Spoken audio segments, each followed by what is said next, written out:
Sa atin pong pagdiriwang ngayon ng ika-45 taon ng telebisyon sa Pilipinas, ay lubos-lubos po ang aming pasasalamat at pagtanaw ng napakalaking utang na loob sa aming pagwawagi ng pinakamaraming parangal sa ika-8 Golden Dove Awards ng kapisanan ng mga broadcaster sa Pilipinas. Kasama na po rito ang mga pinakamimiting award para sa Best Television Station for Metro Manila, Best Television Station in the Provincial Area, Best AM Radio Station for Metro Manila, Best AM Radio Station in the Provincial Area, Best Developmental Information Plug for TV in Metro Manila, and Best Developmental Information Plug for Radio in Metro Manila and in the Provincial Area.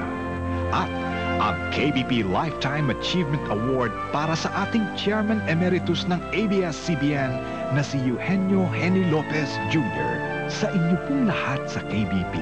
at sa inyo po na aming mga taga-subaybay sa radyo at telebisyon sa buong mundo, ang inyo pong patuloy na pagpapahalaga sa amin, ang siya naming patuloy na inspirasyon sa aming walang humpay na paglilingkod sa inyo at sa sambayanang Pilipino. Maraming